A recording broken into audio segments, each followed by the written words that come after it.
नमस्कार दोस्तों, India's growing military power YouTube channel के एक और जानकारी भरे वीडियो में एक बार फिर से आप सभी का स्वागत है।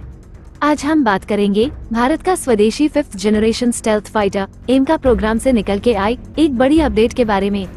दरअसल हिंदुस्तान एरोनॉटिक्स लिमिटेड यानी HAL की तरफ से एक खुशखबरी निकल के सामने आई है एम का प्रोग्राम को लेकर। हम सब जानते हैं कि इस समय हिंदुस्तान एरोनॉटिक्स लिमिटेड के द्वारा एमका यानी advanced medium combat aircraft program को लेकर के युद्ध स्तर पर कार्य शुरू हो चुके हैं और इसके लिए जब से फंड्स को एलोकेट किया गया है उसके बाद से चीजें और भी ज्यादा तेजी के साथ आगे बढ़ रहे हैं। और इसी बीच मीडिया से बात करते हुए हिंदुस्तान एरोनॉटिक्स लिमिटेड यानी HAL के चेयरमैन और मैनेजिंग डायरेक्टर CV अनंत कृष्णन सर ने एक महत्वपूर्ण जानकारी सामने रखी है जिसको सुनकर के शायद आप सब भी खुश हो जाएंगे। CV अनंत कृष्णन सर ने कहा कि भारत का advanced medium combat aircraft program अब अपने शेप को प्राप्त कर रहा है, क्योंकि जो एयरक्राफ्ट के स्टील्थ शेपिंग है ये फाइनलाइज की जा चुकी है और एयरक्राफ्ट का जो डिजाइन है ये भी मैच्योरिटी को प्राप्त कर चुकी है। इसके अलावा जो इंटरनल सिस्टम्स का लेआउट है ये भी कंप्लीट हो चुका है। इसका सीधा मतलब ये है कि अब advanced medium combat aircraft program development और टेस्टिंग फेज में पहुंच चुका है। यहाँ पर जो इंटरनल सिस्टम्स है अब इनको टेस्ट और इंटीग्रेट किया जाएगा। उसके बाद एमका का जो प्रोटोटाइप डेवलपमेंट वर्क है वो भी अब शुरू हो चुका है। Advance medium combat aircraft according to HAL हमें दो कॉन्फ़िगरेशन में देखने को मिलेगा। पहला स्टेल्थ मोड में, जहां पर एमका अपने वेपन्स को इंटरनली एक इंटरनल वेपन बे में कैरी करेगा, और दूसरा होगा नॉन स्टेल्थ मोड, जहां पे एमका अपने इंटरनल वेपन बे के साथ साथ अपने एक्सटर्नल हार्ड पॉइंट्स में भी जो वेपन सिस्टम है वो कैरी करने में सक्षम होगा।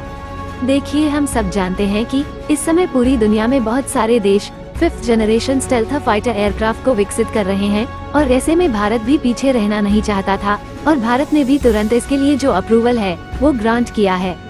लेकिन फिर भी हमारे दर्शकों के लिए आइए एक बार फिर से जान लेते हैं एडवांस मीडियम कॉम्बैट एयरक्राफ्ट के बारे में। एक बार फिर से देखते हैं कि अब तक हमें क्या पता है और उसके बाद आपको एक आइडिया लग जाएगा कि यह एयरक्राफ्ट अभी हमसे कितने दिन की दूरी पर है। एमका को लेकर के जो अंतिम बड़ी अपडेट आई थी वो इसके CDR यानी क्रिटिकल डिजाइन रिव्यू को लेकर के आई थी, जहां पर बताया गया था कि CDR कंप्लीट हो चुका है और अब जो पूरा प्राइमरी फोकस होगा वो प्रोटोटाइप डेवलपमेंट को लेकर के होगा और इसके लिए फंड्स का वेट किया जा रहा था जो कि अप्रूव हो चुका है, जिसका सीधा मतलब ये है कि अब एमका के 4 से 5 अलग अलग प्रोटोटाइप्स का निर्माण किया जाएगा जिनका इस्तेमाल अलग अलग प्रकार के टेस्टिंग में होगा। हालांकि एमका प्रोग्राम हमें फिलहाल 2 फेज में देखने को मिलेंगे। फेज 1 में हमें एमका मार्क 1 देखने को मिलेगा जो कि basically general electric F414 engine से पावर्ड होंगे और यह वही इंजन है जो तेजस मार्क 2 और TBF को भी पावर करने वाले हैं। इस इंजन को भारत में 80% टेक्नोलॉजी ट्रांसफर करके इंटेलेक्चुअल प्रॉपर्टी राइट्स के बिना बनाया जाएगा। अगर हम प्रोटोटाइप डेवलपमेंट की बात करें तो इस समय एरोनॉटिकल डेवलपमेंट एजेंसी 5 प्रोटोटाइप को कंसिडर करके चल रही है और इनके लिए बकायदा सरकार की तरफ से मार्च महीने में ही 15,000 करोड़ रुपए की जो राशि है वे आवंटित की जा चुकी है। हालांकि अभी आपको सुनने में यह आवंटित राशि काफी ज्यादा लग रहा होगा और आप सोच रहे होंगे कि 15,000 करोड़ रुपए में सिर्फ 5 प्रोटोटाइप बनेंगे, तो आपको बता दें कि जब यह एयरक्राफ्ट फुल फ्लेज्ड प्रोडक्शन में जाएगा तब इसकी कॉस्ट काफी कम होगी और एडवांस मीडियम कॉम्बैट एयरक्राफ्ट में हमें तकरीबन सभी सिस्टम जो है वो स्वदेशी देखने को मिलने वाले हैं। और इस कैटेगरी में अगर एमका को कंपेयर करते हैं दुनिया में हमारे पास अवेलेबल सेम एयरक्राफ्ट ऑप्शन से, जैसे कि रूसी Su-57 फैल्कन हो या अमेरिकी F-35 हो, तो उनकी तुलना में हमारा एमका 50 से 60% तक चीपर यानी सस्ता पड़ सकता है हमारे लिए। अब यहाँ पर जो प्रोजेक्टेड टाइमलाइन है एडवांस मीडियम कॉम्बैट एयरक्राफ्ट के रोल आउट की वो CCS अप्रूवल मिलने के 4 वर्षों के अंदर की है। यानी हम ये एक्सपेक्ट करके चल रहे हैं कि 2026 के अंत तक हमें इसका जो रोल आउट है वो देखने को मिल सकता है या फिर 2027 तक एयरक्राफ्ट हमें देखने को मिल सकते हैं और उसके बाद जो प्रोडक्शन है तकरीबन 3 से 4 वर्षों के बाद शुरू होगा, यानी 2029 से 31 टाइमलाइन। अब अगर हम इसके सारांश की बात करें तो अभी 1 दशक का समय इनका प्रोग्राम को प्रोडक्शन स्टेज में आने में और इंडियन एयरफोर्स की सर्विस में आने में लग सकता है। इंडियन एयरफोर्स अभी भी यह मान के चल रही है कि 2034 से 35 तक इन्हें ये एयरक्राफ्ट सर्विस में देखने को मिल जाएंगे। जैसा हमने पूर्व में भी कहा है कि 2 फेजेस में ये खरीदे जाने हैं। पहला फेज 2 स्क्वाड्रन एमका मार्क 1 की होंगी और दूसरा फेज 5 स्क्वाड्रन एमका मार्क 2 की होंगी, जो कि एक स्वदेशी इंजन के साथ देखने को मिलेंगी जिसको फॉरेन कोलैबोरेशन के सहयोग से भारत में बनाए जाने हैं। अब अगर हम कॉमन स्पेसिफिकेशंस और फीचर्स की बात कर लें तो एमका का जो ओवरऑल लेंथ है ये 17.6 मीटर का होगा। इसका विंग स्पैन 11.13 मीटर का होगा। वही इसका maximum take off weight 25,000 kilogram होने वाला है। तो वही इसकी जो maximum weapon payload carrying capacity होगी ये 6,500 किलोग्राम की होगी। इनका में हमें 11 से 14 हार्ड पॉइंट्स देखने को मिल सकते हैं, जहां पर यह 6,500 किलोग्राम के वेपन पेलोड को कैरी करने में सक्षम होगा। अब अगर हम स्टेल्थ मोड की बात करें तो हमने वीडियो की शुरुआत में आपसे कहा था कि इसमें जो वेपन्स हैं इनको इंटरनल वेपन बे में कैरी किया जाना है और उनकी टोटल पेलोड कैपेसिटी 1500 किलोग्राम की होगी, जहां पर ये 4 मिसाइल्स को एक साथ कैरी कर सकेगा। इसमें आपको 2 Astra beyond visual range air to air missile और 2 एंटी रेडिएशन मिसाइल रुद्रम देखने को मिल सकती है। इसके अलावा एमका के इंटरनल वेपन बे में डीआरडीओ की बनाई हुई स्मार्ट एंटी एयरफील्ड वेपन यानी शॉ को भी देखने को मिल सकती है। इसके अलावा शॉर्ट रेंज के मिसाइल जैसे आसम है वो भी कैरी की जा सकती है इंटरनल वेपन बे में। नॉन स्टेल्थ मोड में तो ये एयरक्राफ्ट बहुत ही ज्यादा खतरनाक हो जाता है, क्योंकि ये नॉन स्टेल्थ मोड पे 6,500 किलोग्राम का वेपन्स और सेंसर्स को कैरी करने वाला है, जहां आपको सभी प्रकार के एयर टू एयर मिसाइल जिसमें अस्त्र सीरीज की तीनों मिसाइल्स होंगी यानी अस्त्र मार्क 1, अस्त्र मार्क 2 और अस्त्र मार्क 3, इन सभी का इंटीग्रेशन इनमें किया जाएगा। इस एयरक्राफ्ट में आपको एंटी रेडिएशन मिसाइल रुद्रम 1 और रुद्रम 2 भी देखने को मिलेगी। संभावित है कि रुद्रम 3 भी हमें देखने को मिल जाए।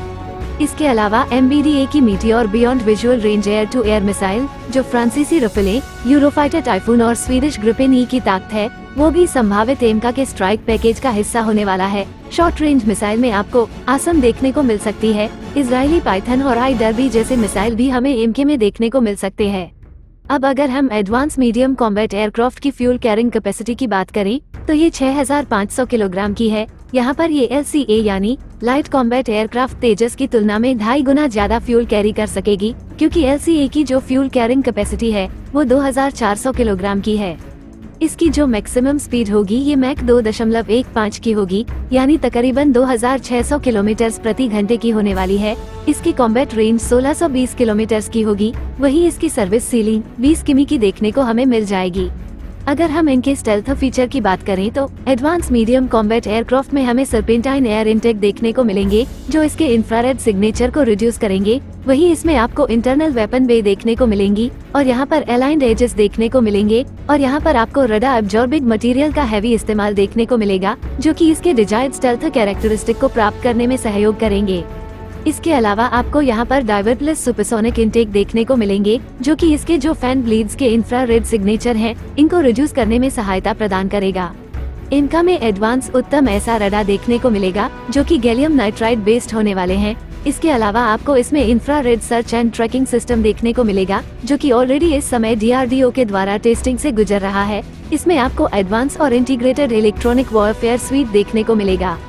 इसकी जो infrared search and tracking system है इसकी जो रेंज है ये काफी ज्यादा इम्प्रेसिव होगी, क्योंकि 100 किमी से दूरी से ही ये अपने टारगेट को ट्रैक और डिटेक्ट कर सकेगा। DRDO इस समय इसके एक स्वदेशी लेजर डेजिग्नेशन पोर्ट पे भी काम कर रहा है, जिसके चलते जो डिटेक्शन, रिकॉग्निशन और आइडेंटिफिकेशन है थ्रेट्स की ये काफी ज्यादा आसान हो जाएगी। तो ये सारी चीजें जो हैं एडवांस मीडियम कॉम्बैट एयरक्राफ्ट को अपने कैटेगरी का सबसे एडवांस फाइटर एयरक्राफ्ट बना देंगी और इस समय भारतीय वायुसेना को इसी की सबसे ज्यादा जरूरत है। इस पे कुछ एडवांस फीचर भी देखने को मिलेंगे, जैसे कि इसमें ऑटोमेटेड टेक ऑफ और लैंडिंग जैसे फीचर्स हो, या फिर एक वाइड एरिया डिस्प्ले हो, या फिर एडवांस्ड हेलमेट माउंटेड डिस्प्ले हो। सब कुछ इसमें देखने को मिल सकती है और साथ ही इसके जो इंटरनल सॉफ्टवेयर कोड्स है वो भी इतने एडवांस्ड होंगे कि वे अपने आप पायलट को स्थिति के हिसाब से निर्णय लेने में मदद करेगा। उम्मीद करते हैं कि हम अपने सपनों के पंछी को बहुत जल्द अपनी आंखों से अपने सामने उड़ते हुए देख पाए। हर एक भारतवासियों की अब यही चाहत है। इसी के साथ इस वीडियो पे बस इतना ही। उम्मीद है कि आप सभी को वीडियो पसंद आया होगा। वीडियो को अंत तक देखने के लिए धन्यवाद। चैनल को सब्सक्राइब कीजिए, वीडियो को लाइक और शेयर जरूर कीजिए और वीडियो पर अपना राय कमेंट सेक्शन में बताना मत भूलिए। मिलते हैं अगले वीडियो पे, तब तक देखते रहिए इंडियाज ग्रोइंग मिलिट्री पावर। जय हिंद।